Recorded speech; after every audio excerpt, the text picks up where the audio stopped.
Classic League Podcast time!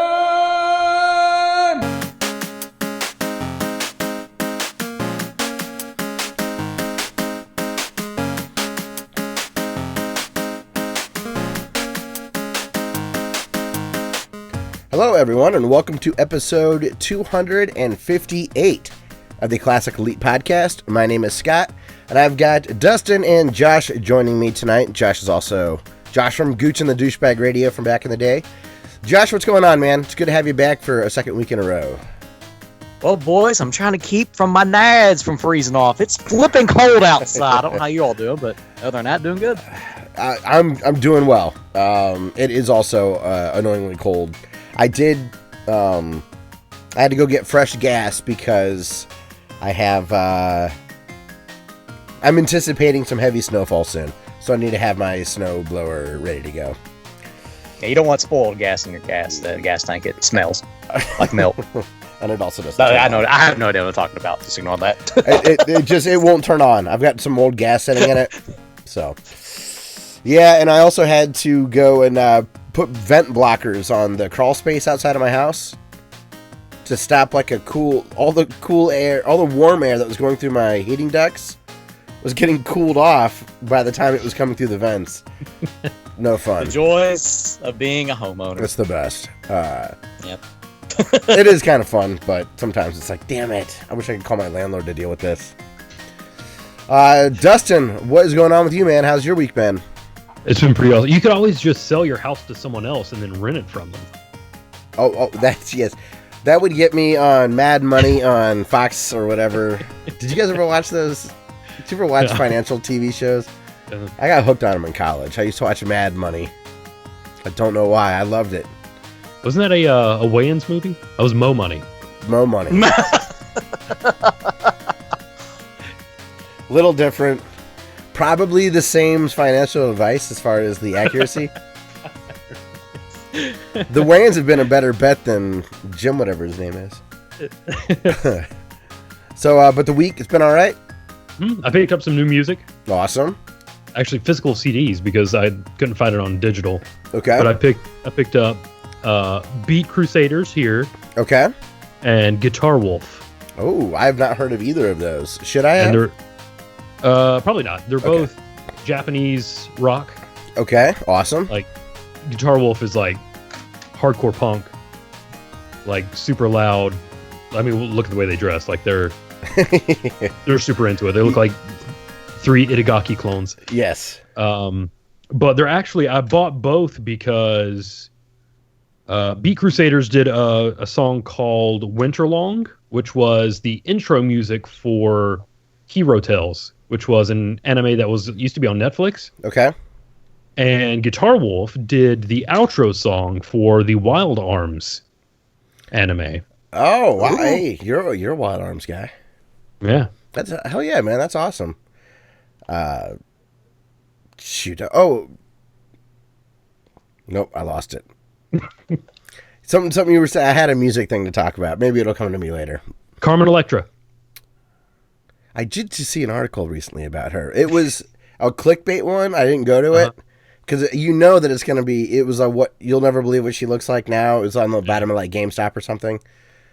That was a tempting one to click on, but I know I'm going to have to go through a slideshow of 800 other celebrities. Yeah, and she might not even be in the rotation.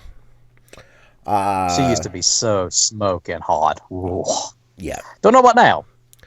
Probably, I would if I'm betting money. I'm gonna say probably pretty good. I'm gonna say doing all right. Well, yeah, as long as she didn't let a knife to her face too much, she's probably all right. Yeah. So, yeah, as far as this week, it's been good so far. I don't have any complaints or anything to worry about. I did. I've gone, I think, to the basement of the rabbit hole of fixing up my guitar. All right. I bought, I'm basically going to rework my frets. And so I bought equipment to do that. Okay. And then everything will be fixed. I guess I should be proud. I've noticed that I have a lot of fret wear. But it's a guitar that I've played, I don't know how, I've probably put more hours on that guitar than, gosh, maybe, I'm going to be up there with all video games combined. So I should be Wow. better at it. Like, I spent so much time playing that thing. And you can tell, the frets really need fixed. So after that, I'm out of everything, unless I started painting it, which would be crazy. I want like a punk rock protagonist cyberpunk video game called Fretware. I was gonna say I'll make you a hot pink, like, and black guitar. I did not expect you to want a video game based on that. Again, better ideas than me. Andrew says he's got physical CDs too. Pearl Jam's binaural. I'm sure it's like binary, but I've never seen it put like that. Is that a new album, Andrew? Is Pearl Jam still putting out new albums? Tool's... That's news to me if that's the case. Yeah, me too. Tool's supposed to be having a new album out next year. Tom Morello heard a song from it. Huh. I'm excited. I love Tool. So, all right, well, let's talk about some video game stuff. It's tough to not be caught up in music. I got a funny Ubisoft story. Okay. So, Ubisoft, right now, you can get Assassin's Creed Black Flag on PC for free.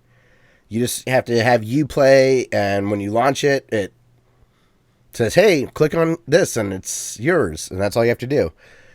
So my buddy, who hadn't logged into his Uplay account in ages, I believe this is how it went. He tries to get into his Uplay account, and it had been hacked. And this had been a big problem. The customer service person that he was corresponding with was like, yeah, a lot of people reinstalled Uplay to get Assassin's Creed Black Flag, and we're a little overwhelmed right now with the amount of requests we're getting. Because Black Flag's a good game, it's free, and people haven't done their Uplay in a while, so insecure passwords have been compromised. So my buddy's real name in the thing was changed to Vlad. Okay. Something. Like Vlad the Impaler? Yes. His screen name, or his username, had also been changed to Pooper _ Scoper. Not Pooper Scooper. Pooper Scoper was his new name. I'm like, can you change that? He's like, yeah, I was able to. But I would think if it was a bot, it would just be random characters and stuff. Right. I think Vlad was out there rocking Pooper Skoker on my buddy Matt's Uplay account. Some Estonian hacker somewhere. Is out there playing Assassin's Creed 3. Damn you, Vlad. I love that Pooper Scoper is the name that he got. That's my favorite part. I did hear a rumor that we're going to be able to change PlayStation Network names next year. Cool. I probably won't change mine, but... No, me either. I'm happy for the people that would like to.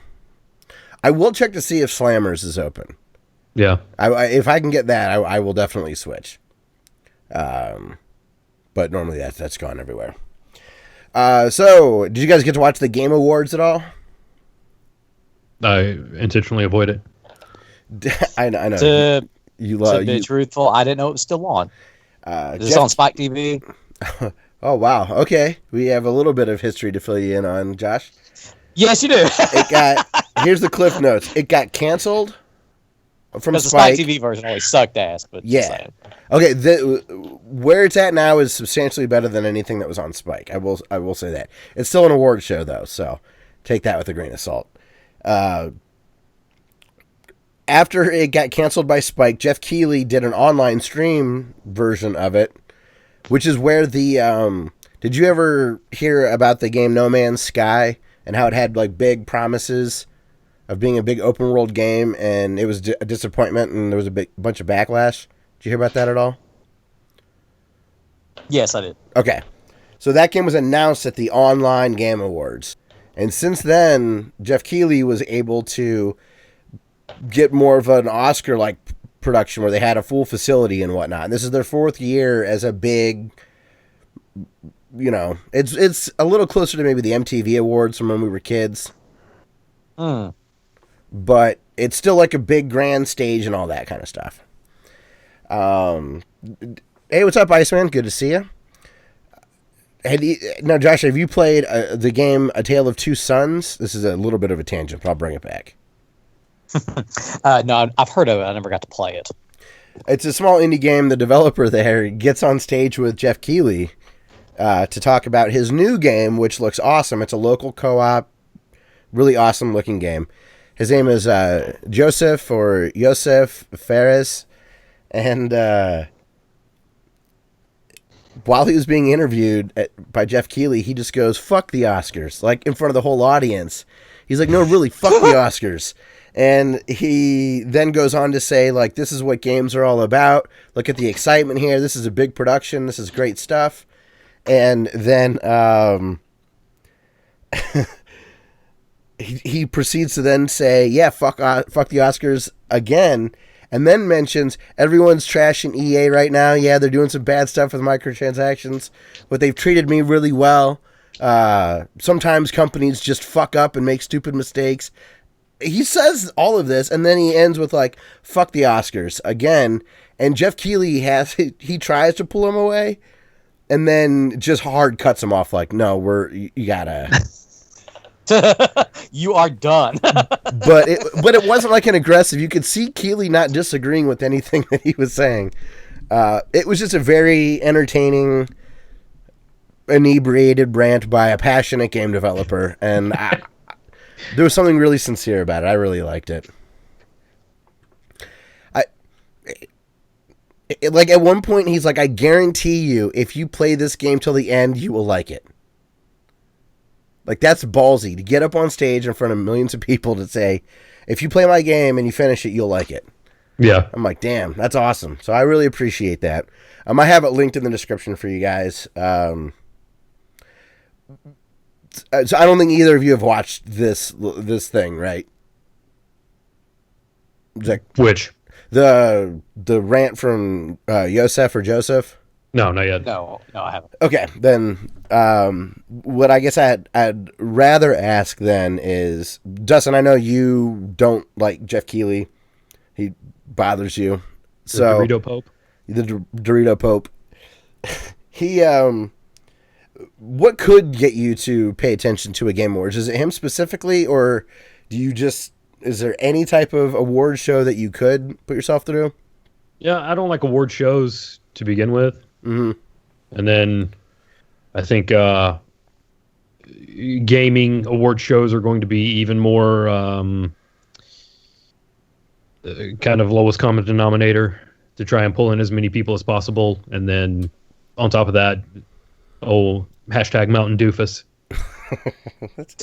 Wow, you've got a lot loaded in the chamber ready to go. What about you, Josh? Do you have any guilty pleasure liking to watch the Oscars or the Emmys or the Grammys or any of that stuff?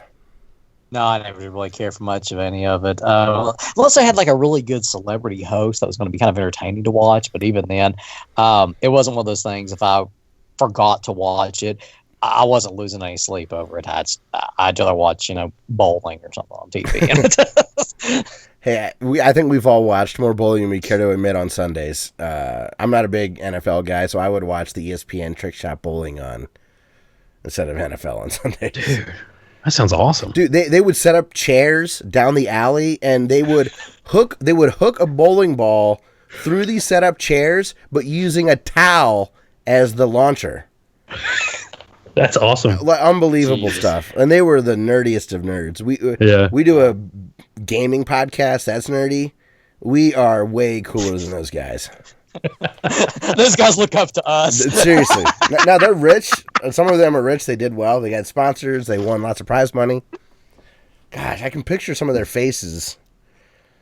I blanking on the names. I'm not much of an awards guy either, but the thing that I do want to mention about the Game Awards that is impressive to me is it feels like an E3 more than like an award ceremony. Mm-hmm.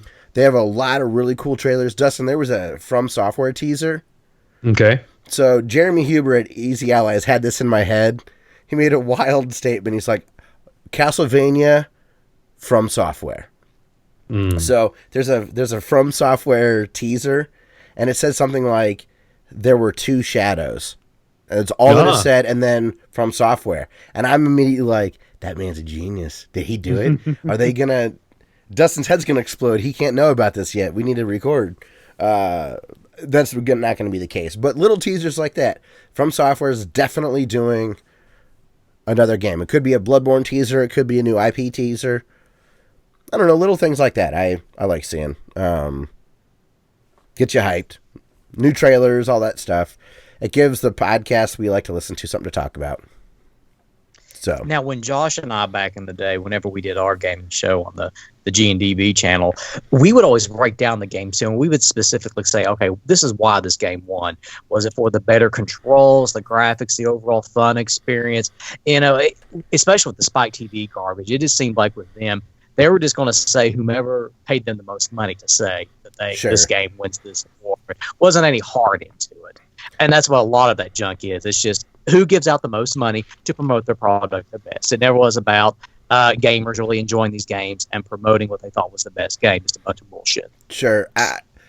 And maybe they're just pulling the wool over my eyes quite well. But I actually get the sense, Josh, that it is more about the games. I don't know. I get less of the corporate bullshit vibe. It seems a bit more genuine. I hope that's the case. I remember back in the day, I remember one year that Madden won Game of the Year. I'm like, it might have been 2006, 2007. I mean, it's been quite a few years ago. I was like, yep, you guys just lost me. I mean, I like Madden too. I'm not going to diss on Madden. I like it, but good God, it's not a Game of the Year. It's because it was out last year. Totally different. Yeah, roster. It comes out every single year as a roster update. Come on. Yeah, and I will say. Indie games have gotten quite a bit of love. The best art direction of any game they gave to Cuphead. I mean, they still have... That's a win. That's a win, okay. So they gave Zelda Breath of the Wild their game of the year over Horizon Zero Dawn, over PUBG, over Mario Odyssey. There were some people say their favorite games of all time, and Zelda won, which we had talked about being quite difficult to get into. It's not like a hand-holdy game. It's just... hey, this game's hard, but it's fun. Go have fun. And that one. More old school Zelda. Yeah. And Josh, my understanding is that they're getting votes from outlets that I trust. So at least there's some genuine votes being cast. There could still be some seedy stuff in the background. Maybe they're ignoring their votes, but there's some genuine thought put in by like Giant Bomb and Easy Allies that are like, okay, at least there's people that I trust their opinions voting on this stuff. It's reputable sources. It's not like Bernie Stoller in the background wanking himself off while he's making votes. Okay, that sounds better. I mean, he could still be there. Yeah. He probably is. He probably is. And I'm not saying it's perfect. Like, there was a lot last year where there was a category that was revolved around, like, the best fan remake or something like that. And Nintendo made sure that another Metroid 2 remake was not on that list when it initially was. It got published. Wow. Nintendo was on the advisory board, and it got pulled and removed. Well, now we know because Samus Returns or whatever came out on 3DS this year.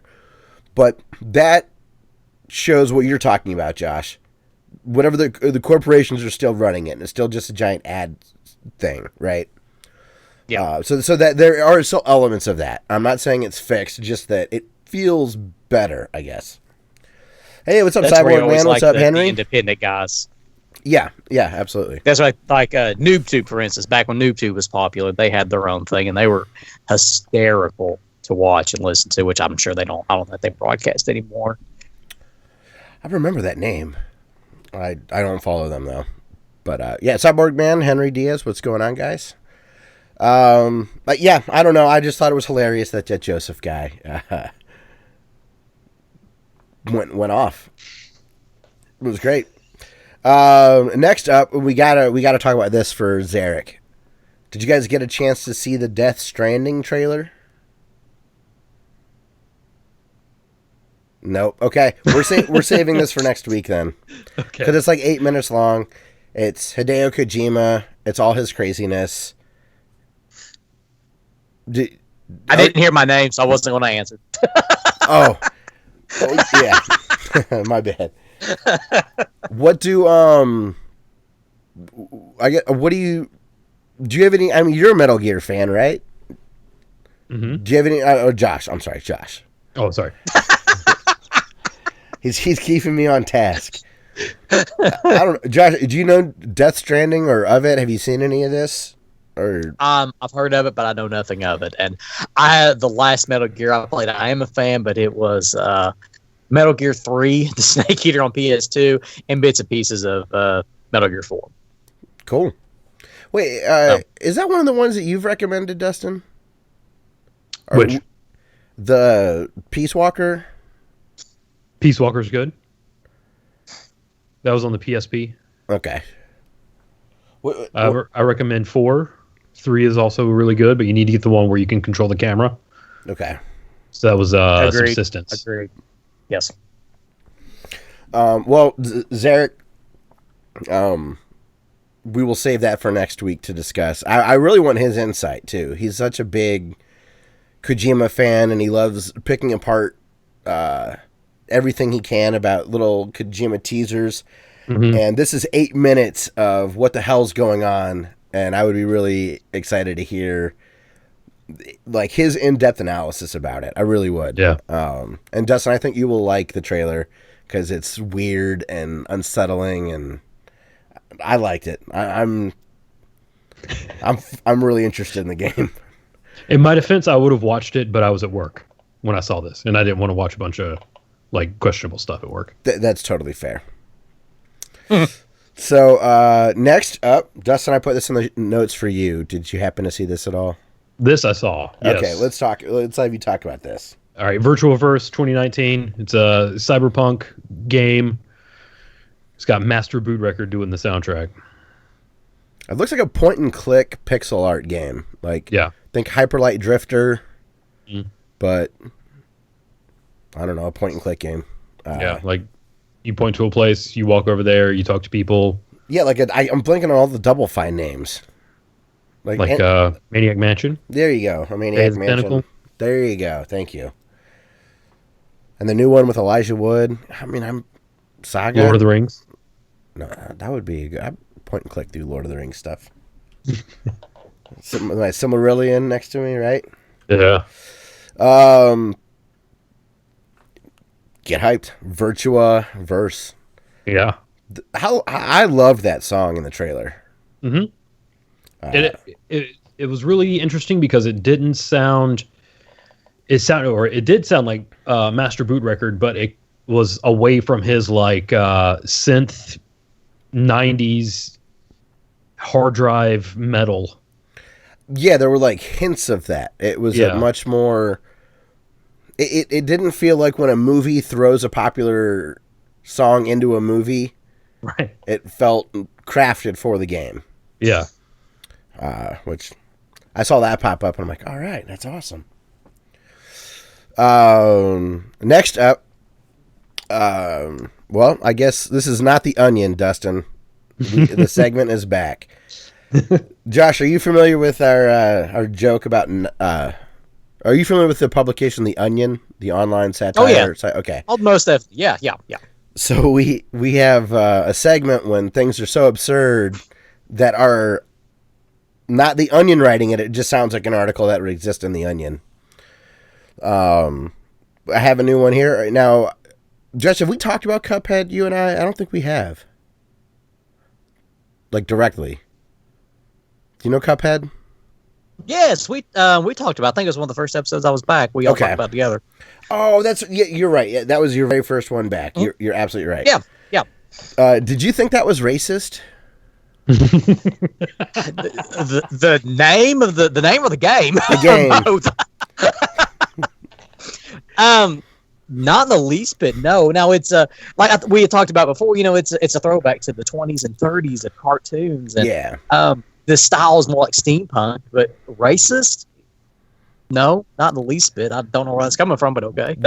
So this article by I lost it. I will post it. His name's Yusef Cole, and it's an article from the website. Oh, there it is, from the website Unwinnable.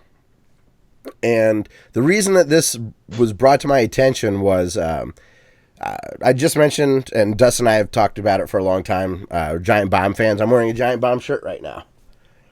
So there's a separate YouTube channel called Giant Bomb Unarchived, and it's fans that take their stuff that's been edited out of live streams, like bloopers or stuff that's not made for the site. It's just kind of background noise, little streams here and there. They posted a live stream of their former employee, Austin Walker, who's the gaming guy at Vice. He runs the Vice Gaming, which is a really big publication. I was watching them because I got hooked on watching streams react to that Yusuf guy saying fuck the Oscars. So any outlet that had a stream of them reacting live to the Game Awards, I was scrubbed for that. One of the things I landed on was when Cuphead won art direction, and Austin Walker said, well, yeah, another thing about Cuphead is they didn't try to right the wrongs of the past. And I'm like, okay, that doesn't make sense. So I scrubbed back further to hear what they were talking about. And because Cuphead didn't do enough to acknowledge that racism existed in cartoons made in this style, they are now whitewashing history and ignorant to the struggles that people must feel seeing this animation. It sounded like a joke. Yeah. So it was frustrating. And one of the girls that was on the stream, she wore the 90s stocking cap straight up, like I called like a month or two ago. Maybe it was even last year. I'm like, those hipsters are going to start wearing that stuff. But so he said, read the article and you'll see where I'm coming from to the stream. So I did. I read the full article and it is trash. It is a very contradictory, hypocritical, and shallowly, that's not a word, but it's got a very shallow depth of analysis into it. Despite the fact that they act like it's deep analysis, they're reaching for straws like crazy. And it comes across as based on their logic, and the way I read the article, that if it comes out that Leonardo da Vinci was a racist, you couldn't paint with oils the same way that he could on a ceiling anymore. Right. Like, you follow their logic, and you can't have red and black anymore because Nazis had red and black. Mm-hmm. You shouldn't touch your guitar anymore because there's been racists that have touched guitars. And so if you acknowledge it, it's fine. I couldn't believe that this was an article that was being cited as a good example of critical analysis of Cuphead. Now, I don't have the numbers in front of me, but how many times has Cuphead been downloaded already? Millions? Yes. Easily? So the article's just garbage already. No one cares. Nobody cares. And if they're trying to bring it up, and it's like you said, they're trying to pull for straws, and it almost like they're trying to stir the pot for something that nobody really cares about. It's an awesome game. Leave it at that. And so they would say, well, you're white, so it's easy for you to say. But what's frustrating to me, I guess, is that he's acting like this is a very well thought out analysis, but couldn't you always make an argument that everything is racist, right? Like, couldn't you always find a flaw? So I don't feel like it's really that difficult of an analysis, and they'll say this is a difficult discussion we need to have. And it's like, I don't think you're correct there.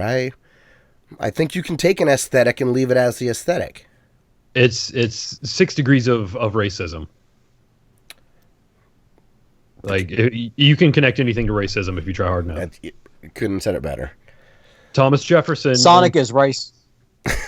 Jeff Keighley has Jeff in the first part of his name.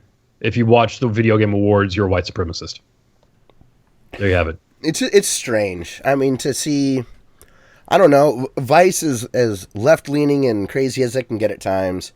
You still want, I don't know, some professional appearance about it. And they're running it like we are right now. They're drinking beers, goofing around. Just, I don't know. Whatever. Sonic is a racist to hedgehogs because he does not portray hedgehogs in a positive manner. Mario is a racist to Italians because his accent is terrible. There's a lot of people that do say that Mario is racist, and it's whatever. We won't talk about it anymore. I just had to point out the silliness of this article. That's a goal. Yeah. Oh, dude, we're gonna have to censor that. This video is automatically demonetized. God damn. So I will have the original article by Mr. Cole linked, as well as a timestamp of the Waypoint Vice analysis by Austin Walker and his team. I like sandwiching the onion between good stuff, then shitty onion, and then good stuff. Yep. Josh, do you have the show notes? Did you see what we have next? I do. Would you take the baton and run with the... What do we got? We're talking about Ready Player One? Yep. Ready Player One being dropped. Now, I haven't got to watch the video, so again, I'm dropping the ball here once again. Now, my buddy has been bugging me to read this book, and I'm telling him, yeah, I'm going to read it. And guess what? I haven't read it. I need to, though. I heard it's incredible. The trailer, a little bit surprised it got dropped, though. Dropped is like you dropped an album, like you just released it. Oh, that's what I said. I'm dropping the ball here. So you go ahead and take it back. Oh, okay. Sorry. It just, it is a good book. It's short. Mm-hmm.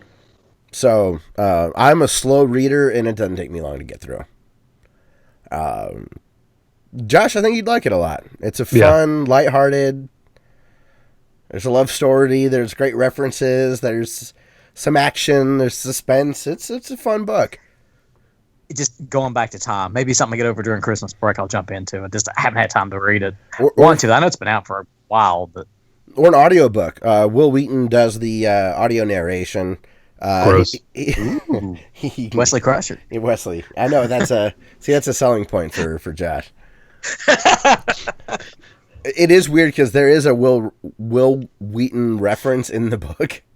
So he's reading his own reference, kind of like Spielberg is directing his own references in the movie. I liked the trailer. I don't think it's going to be as good as the book, but I bet I have fun watching this movie. What do you think? It's been a while since I read the book, maybe a couple of years.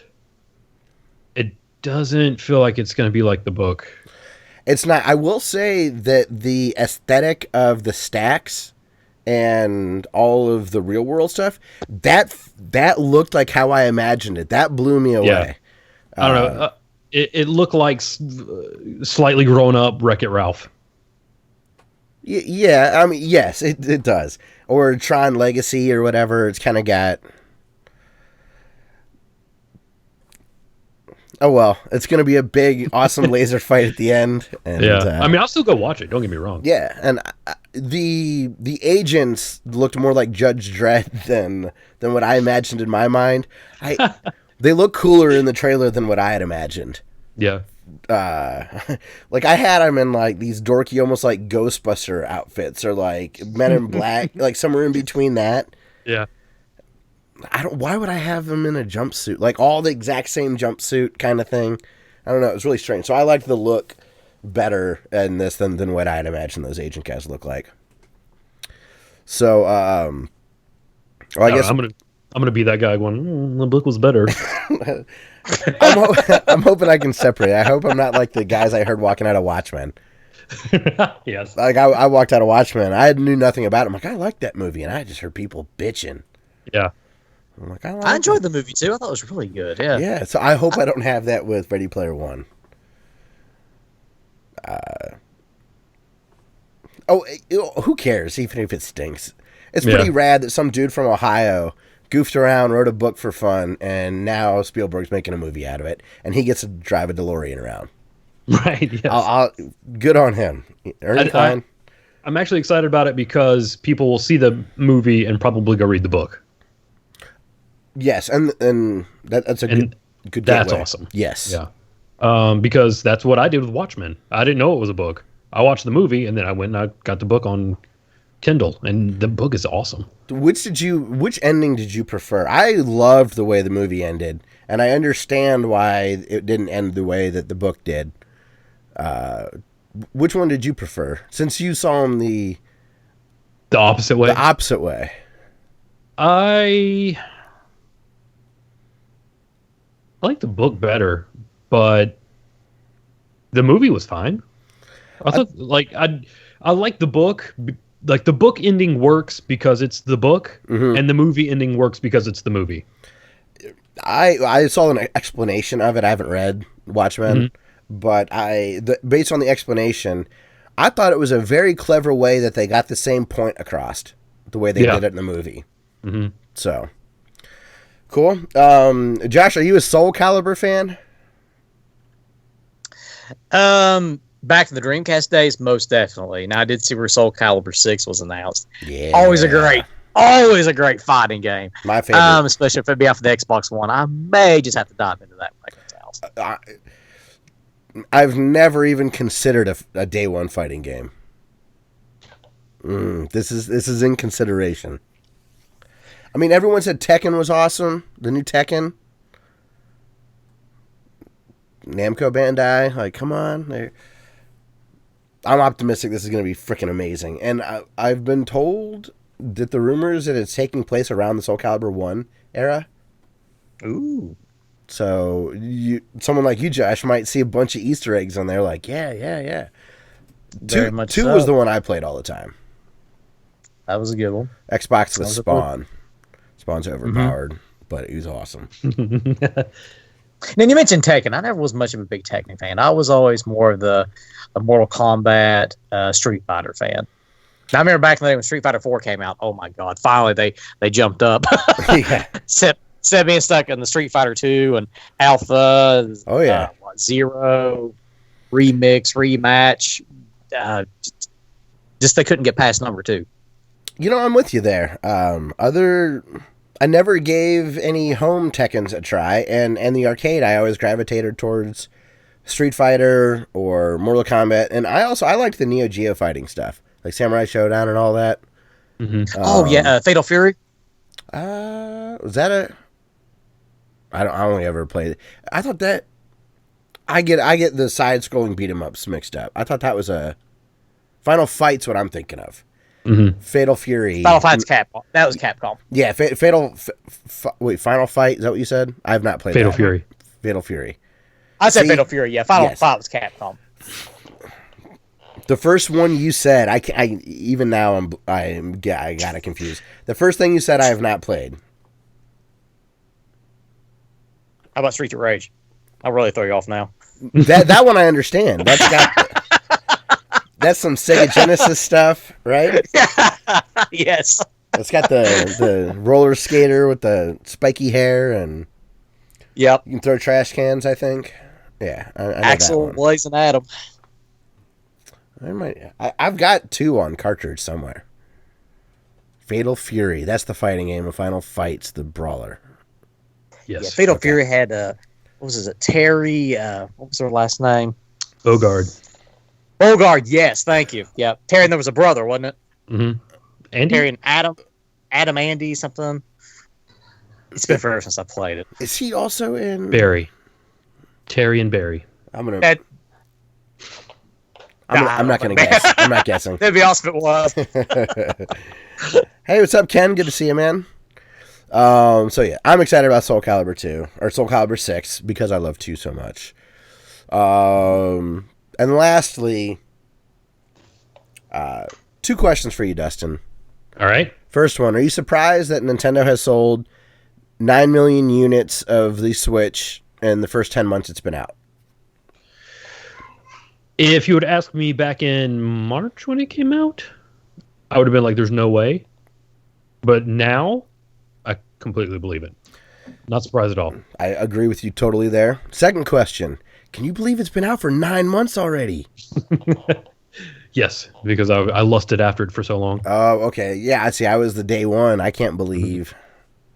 It's so good. Josh, I hope you get a Switch, man. Hope you were a good... I'm hearing a lot of great things about it. Now, I love Nintendo, and I remember the day whenever the original Wii came out, Nintendo struck gold with it. I was not impressed with the Wii U. The controller was pretty neat with it, with the touchpad screen and all that, but I never got a Wii U. I had no desire to buy it. But, I mean, the Switch, I think Nintendo's coming back. I really do. So it does. In the home console market. And I wanted to hit the brakes on your proclamation, Dustin, and where you're like, Nintendo is back, like they've returned or something along those lines. Mm-hmm. I agree. I have. I'm bullish on it. I'm no longer bearish on the Nintendo market. The Switch is so good. Second coming of the Super Nintendo. See, I'm. It's like you're Bitcoin, and I'm like mortgaging my house to try to buy some now. Like, yes, I'm all in on that. Do you hear about people doing that? I don't know how much that's been. There's probably one person that claimed they did it. It probably is totally untrue. It's probably some sarcastic tweet that somebody took seriously, and yeah, it turns into a news article. But I want that to be real. Article. I want to believe someone's that stupid or brilliant. Yeah, you know, dumb people win the lottery. Sometimes smart people, but yeah. God, could you imagine putting like 10 grand into Bitcoin and just hoping? 100 grand into Bitcoin. That's like almost half a Bitcoin, right? Right now, you get you one. Yeah. I'm really mad at myself for selling when I bought it I bought it at $400. And it went up to 8 and dropped to 7, and I had a weird issue with my Coinbase account, so I closed my wallet. Aw. I made a couple $100. I cashed out. It was like being at the casino and being up in blackjack. Couldn't have saw this coming.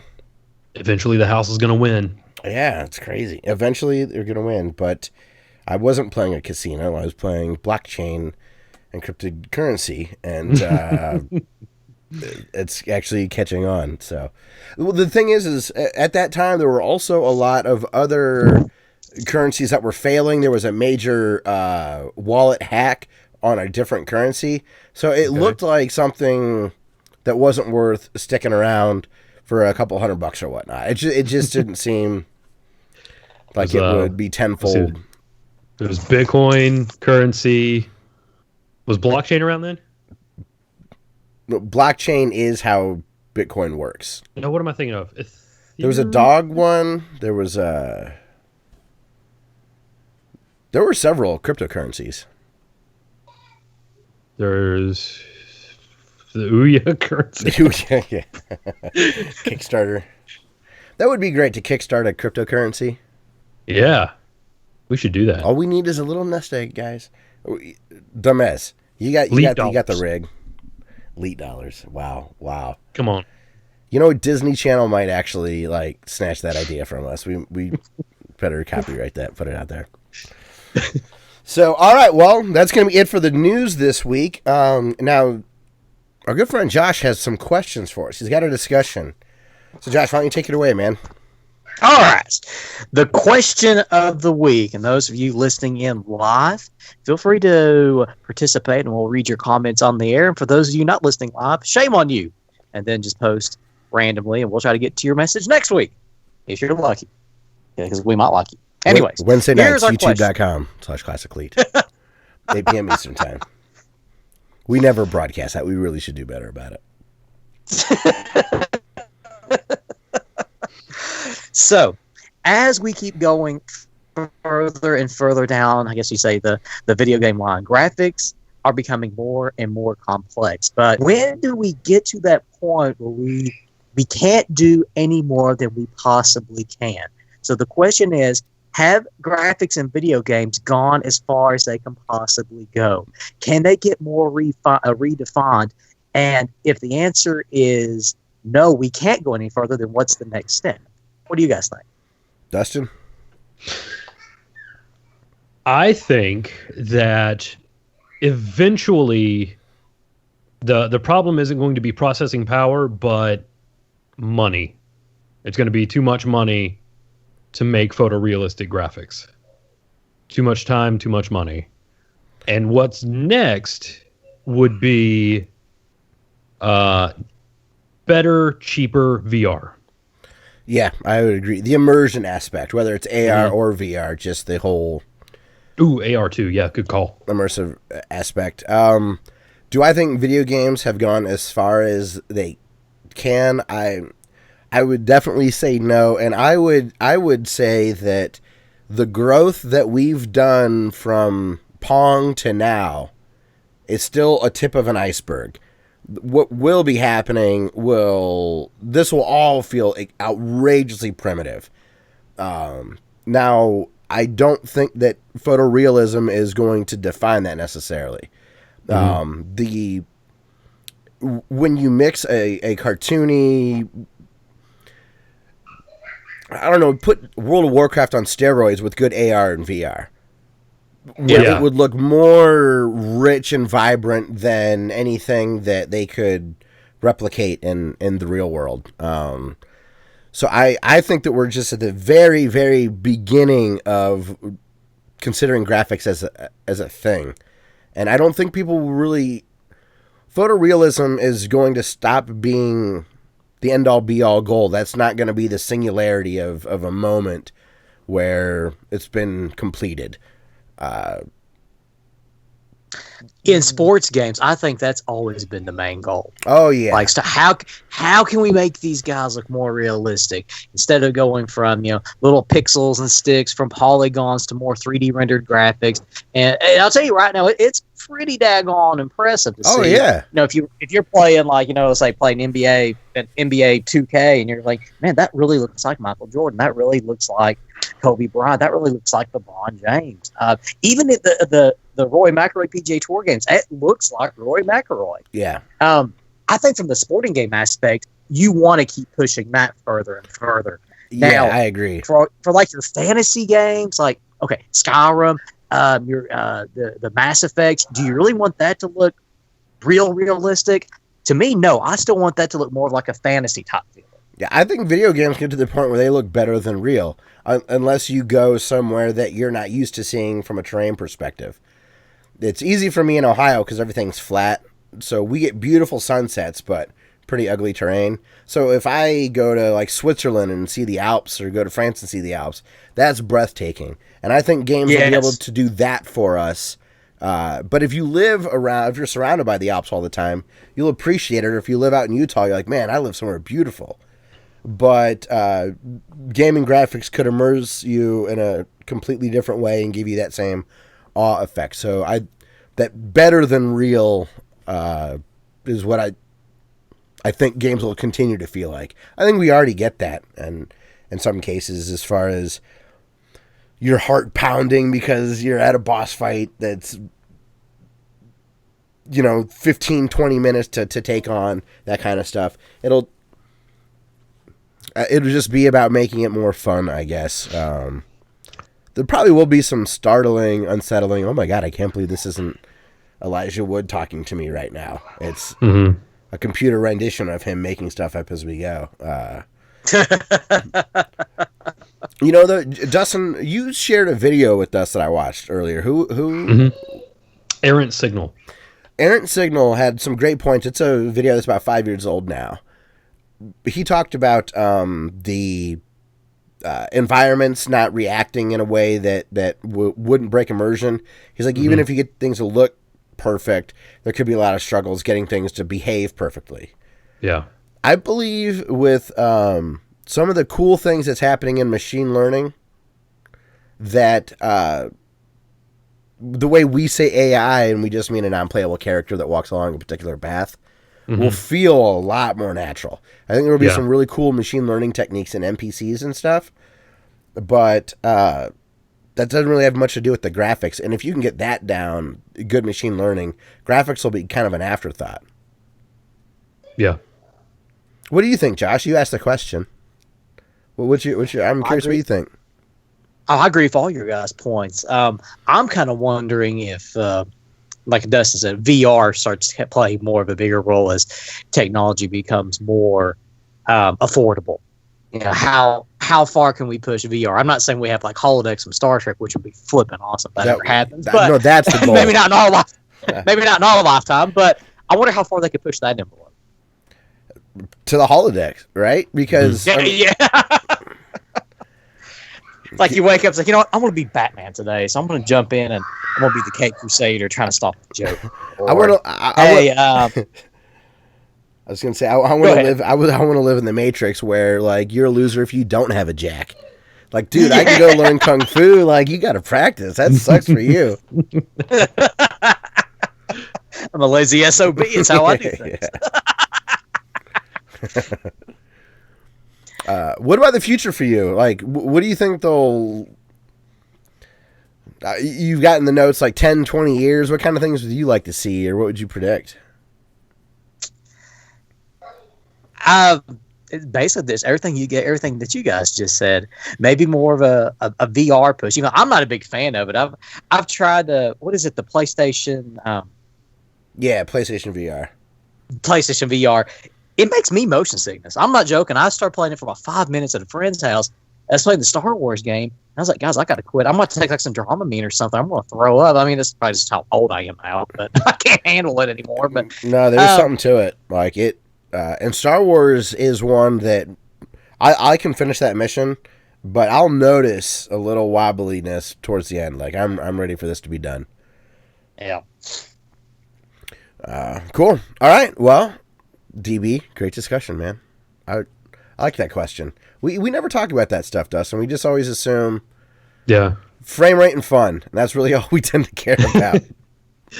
That's our YouTube side project. Frame rate and fun. That would be a great company name. Mm-hmm. Frame rate and fun Fridays. Yeah. Frame rate and fun Fridays. F and F and F. Yeah. F cubed.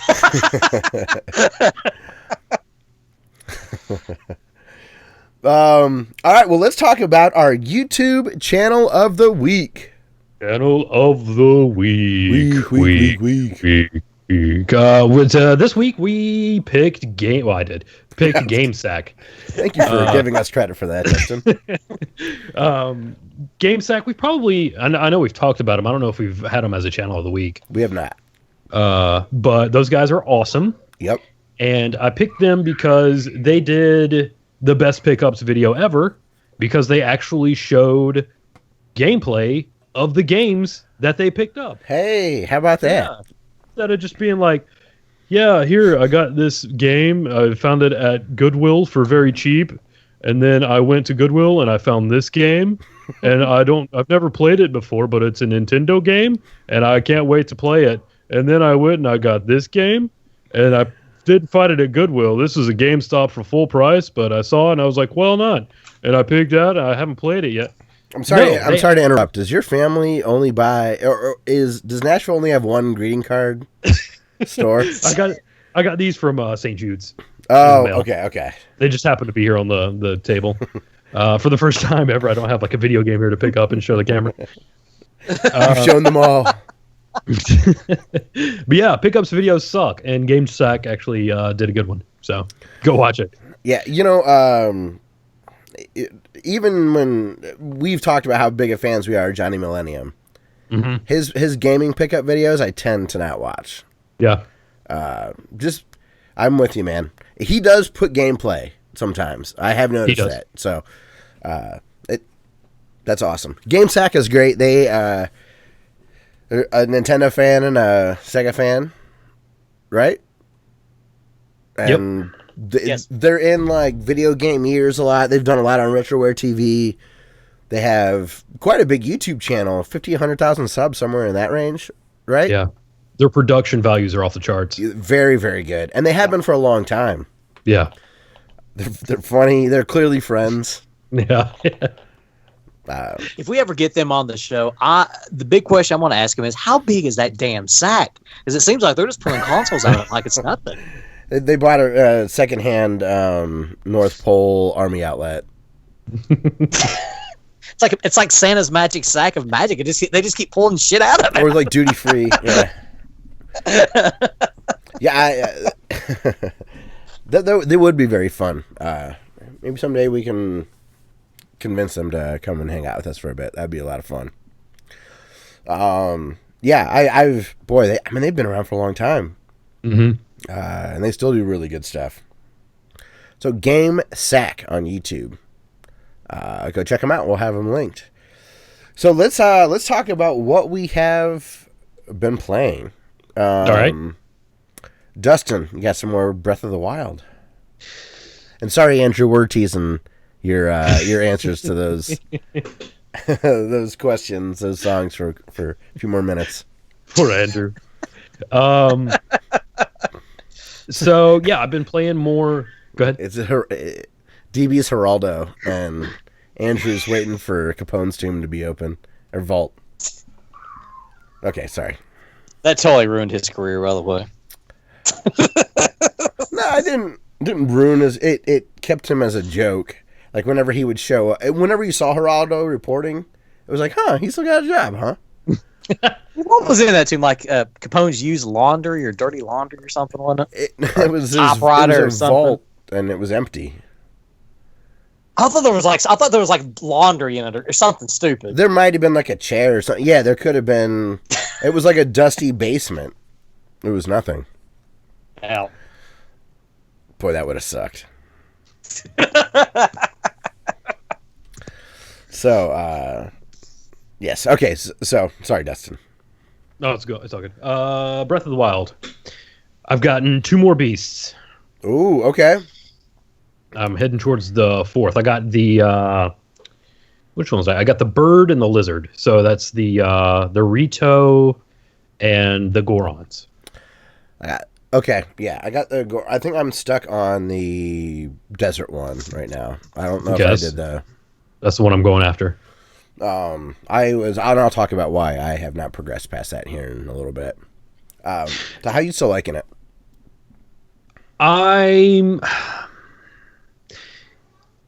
worried that the actual like meaty parts of the game are going to be about 4 hours.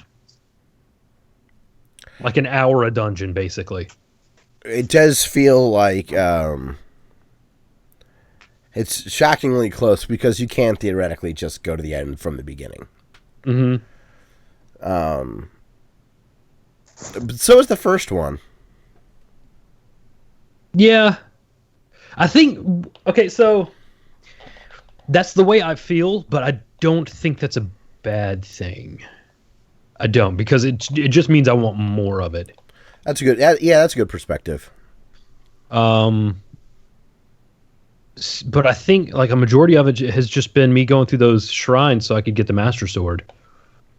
That's what I need to start working on. Friday. But the Divine Beasts, the dungeons are awesome. I love them. Yeah, they are excellent. It's neat the way that you manipulate the environment and the fights and stuff. It's cool. I really like it. And the shrines themselves they're all right. They're interesting. They're different. Every one of them is different. Yeah. None of them are alike. I've noticed some of the side quests that you find in the villages are basically just fetch quests. But you don't have to do them if you don't want to. Yeah. I do think I'm starting to see some problems with the game, but I think it's solely based on the fact that I don't have the time to just walk around this world and do stuff. So I don't think the game itself is low quality. I just don't think it was made for me. 7 years ago, this would have been... Exactly. Back when I was playing Skyrim every day. Yeah. For 150 hours. If this had come out then, I would have been like, yeah, I haven't blinked in 7 days. Yeah. It's great. Yeah, I still like it. I'm a little frustrated, but it's not the game's fault. Right. So, and what's this next game on here? I've not heard of this. Gunbird 2. Okay. So Solly wanted to play some Sonic Adventure, so I hooked up the Dreamcast. Oh, I saw that. You put a great picture on our Twitter account. Yeah, that was him playing. he's going to get internet famous way before his dad even makes it. Yep. Well, that's fine. Goddamn kids.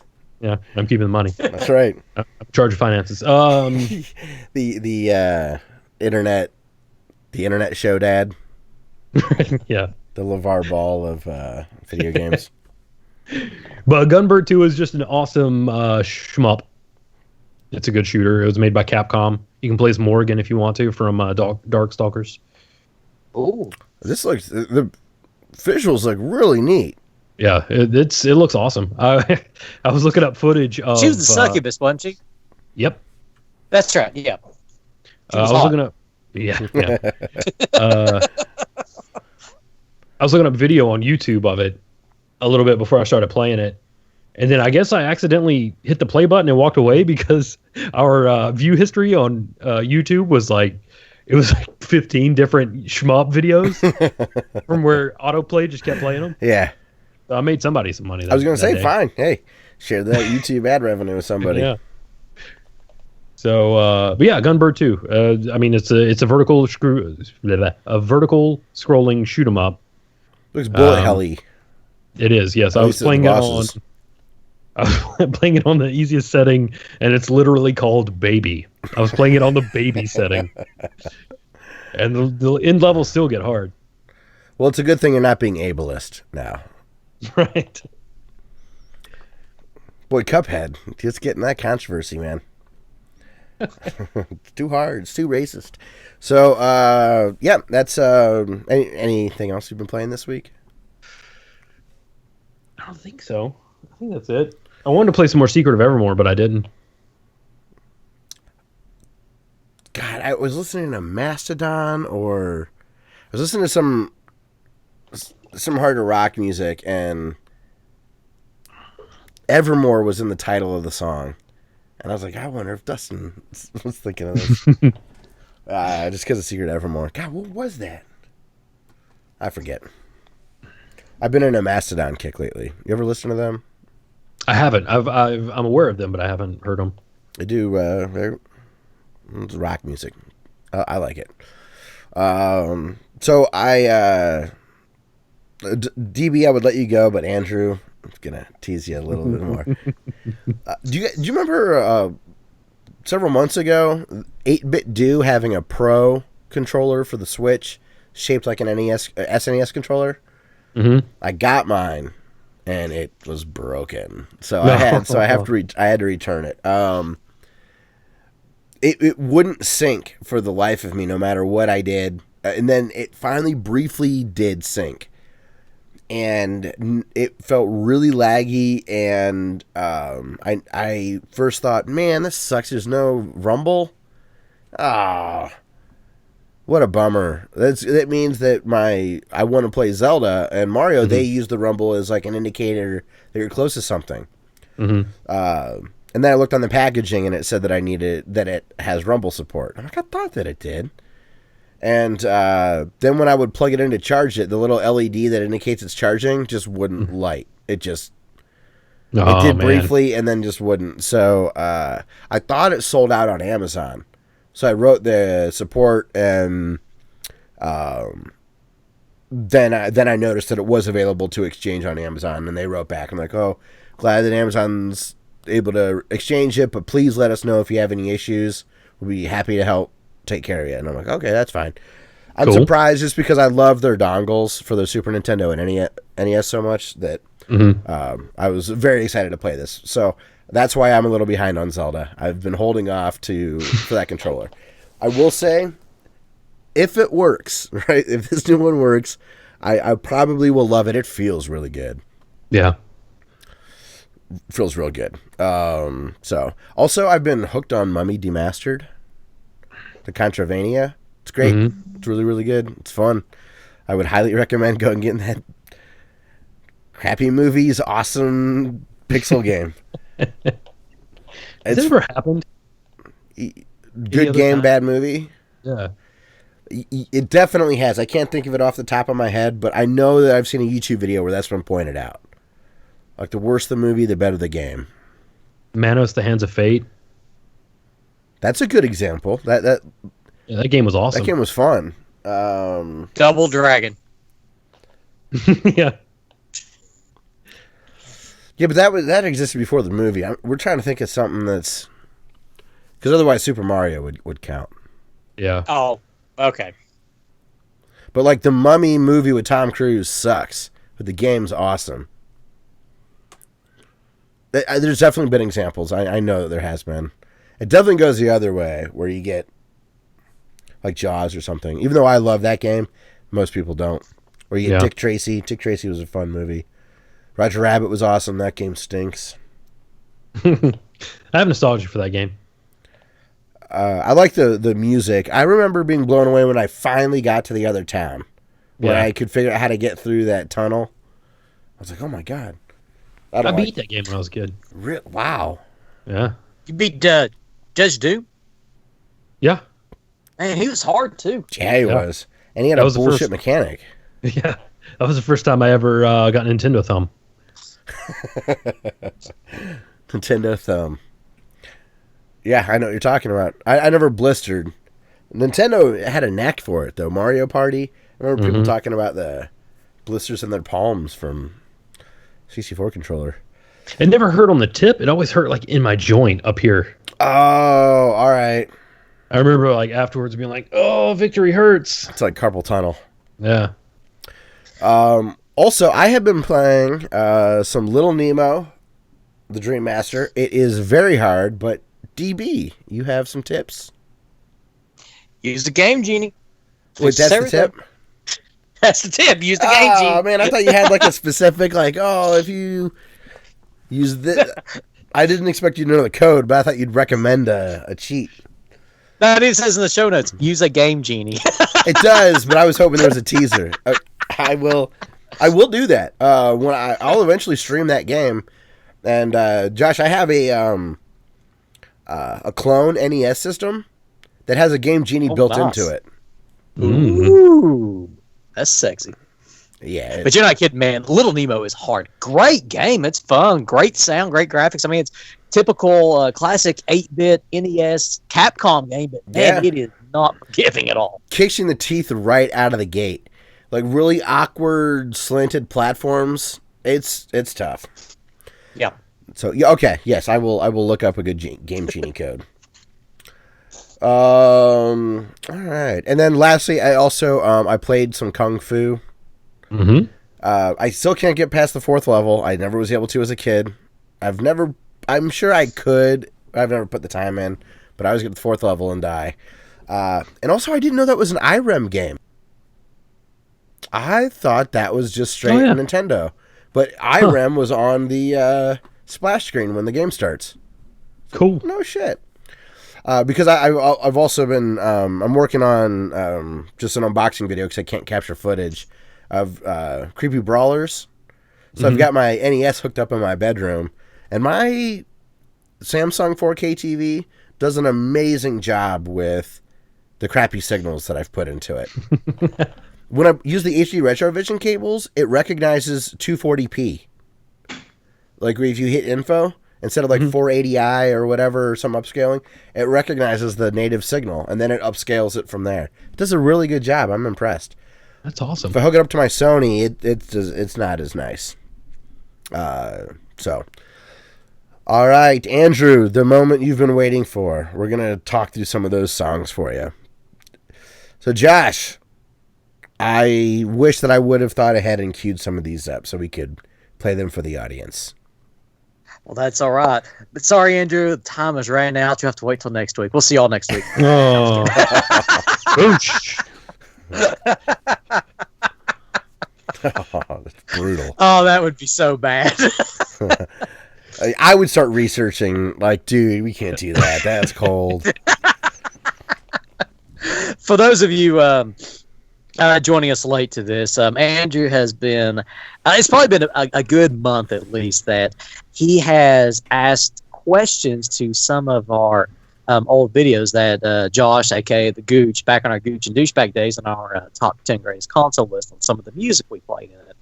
And being the lazy SOB that I am, I just kept putting it off, and I forget and put it off and forget. Then I finally remembered, I'm just going to get to this now.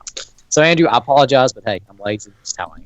So let's break them down here. And the Sega Saturn video, the 146 music track mark, and also the 318 music mark. Both of those tracks, I don't remember the name from them, but they're both from an instant classic on the Sega Saturn called Guardian Heroes. If you've never played it, I highly, highly recommend that you do. Now, the last time I checked, it used to be on the Xbox Live Arcade. What the cover looks like. Dustin's looking back. You can't see him, Josh, but Dustin immediately starts looking around like, Guardian Heroes, you say? Like looking back behind him like, where is that one? The original artwork is very, very uninspiring. It is almost looks like stock footage of just a classic beat 'em up game, as Dustin pulls it off the shelf.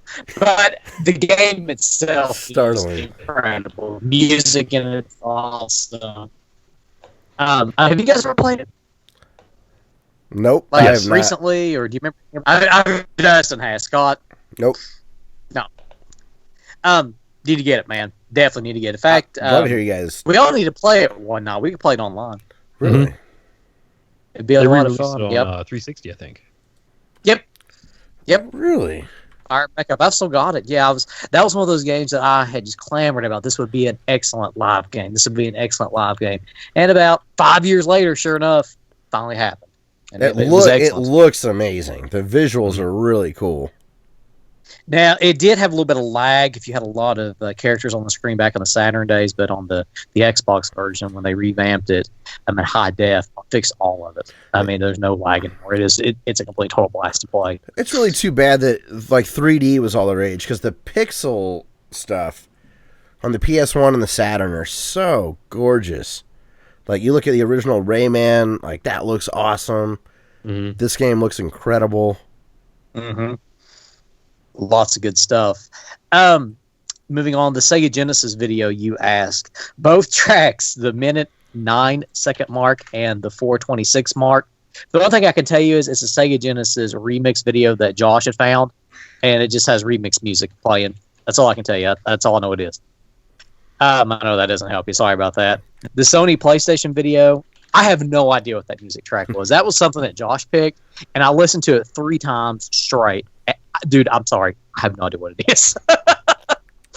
The SNES video at the 58-second mark, that is a remixed version of the Super Mario World theme from the SNES. That's a fun tune. And, Scott, you'll appreciate this. Yeah, I'm getting choked up just reading it. The 4:49 mark, that is the theme to one of the greatest and most inspirational sports movies ever made. If you've never seen it, you need to. Rudy.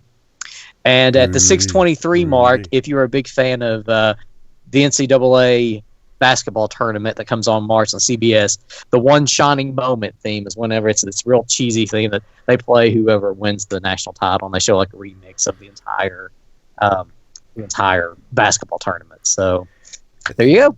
There's the music tracks minus the Sony PlayStation 1, dude. I have no idea what it is. Maybe if we ever get Gooch back on. I was going to say, we'll just have to start bothering Gooch. And he's going to be like, dude, what are you talking about? he might. He'll feel bad. I'll be like, oh, man, I have no idea. Yeah, Andrew, hopefully that helps a little, scratch that itch a little bit. And for those of you that don't know, I'll post you can go check out these videos. I'll put a playlist up in the show notes, available at classicleet.com, so you can go see these old videos that Andrew's asking about, because they are awesome. Like, goddamn, like, you guys were one of the first channels I found on YouTube that I just adored. So I'm happy to show people where 7 years ago what you guys were doing. It's awesome. Yeah, and sadly, if life hadn't gotten in the way between Josh and myself of careers, we'd still have time to make the videos. I had mentioned to him before, like, we need to sit down one day and just finish the list. Just out of nowhere, we don't say anything, we just post the videos. Dude, and just see the reactions.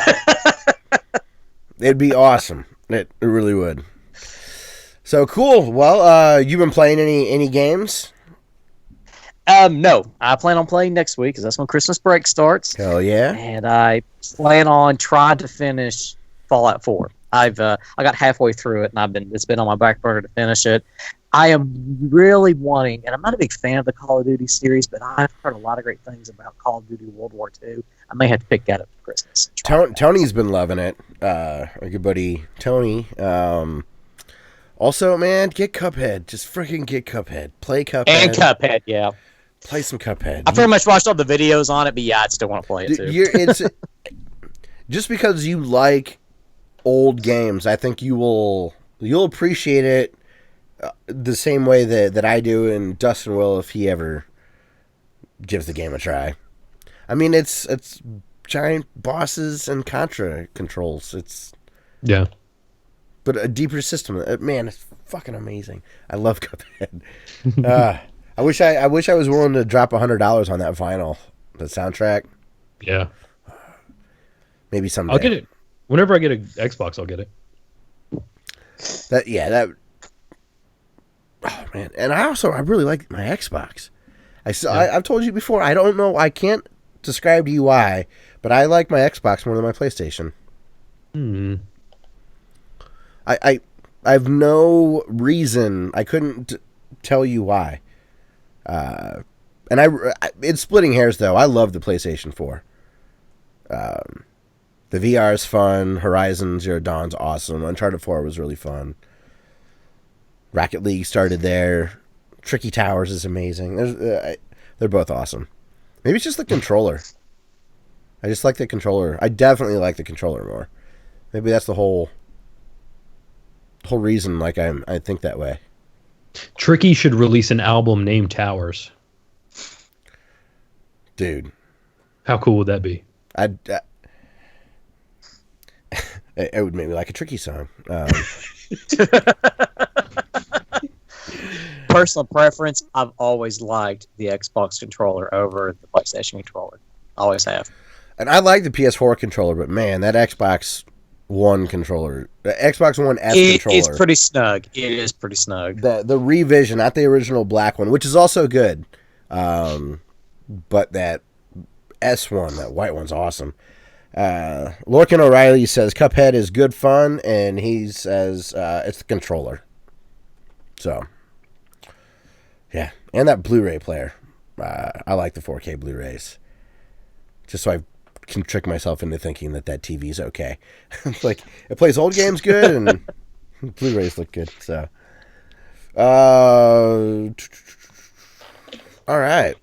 I guess let's get to some comments and call it a show. We did get an email from a good buddy, Dumez. Dustin, you want to talk about that a little bit? Yes, he says, awesome steampunk shmup on the Wii U is called, what is it? Techno? No. Tesla Punk. He didn't actually include the title in the email. He says it plays a little like Dodonpachi. He has a video on it, and we'll throw that in the show notes. I'll try, if it will allow me, I will throw it in the chat. There we go. Yeah, I'll put it in the notes as well. Awesome. Yeah, check that out.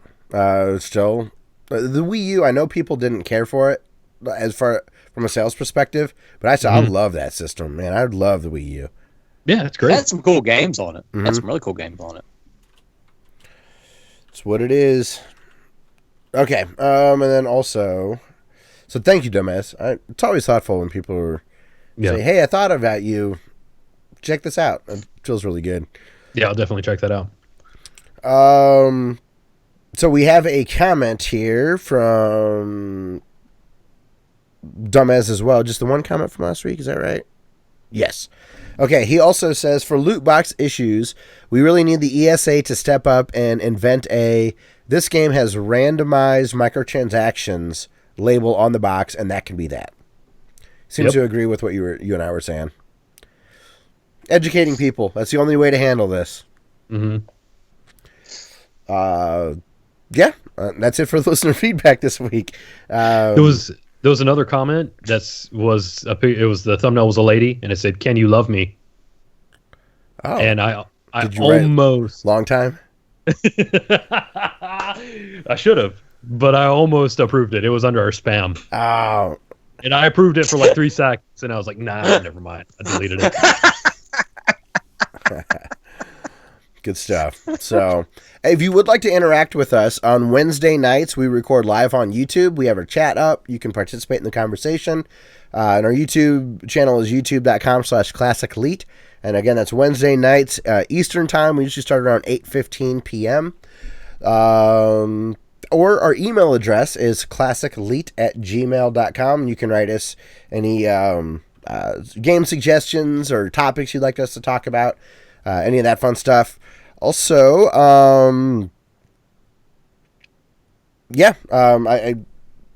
sorry, I lost the show notes where I was. I guess we're closing it out. So thank you very much to Ben Landis for letting us use his song Through the Forest as our intro music. If you'd like the audio versions of our podcast, I edit them with songs and stuff like that. That's available at our website, classicelite.com.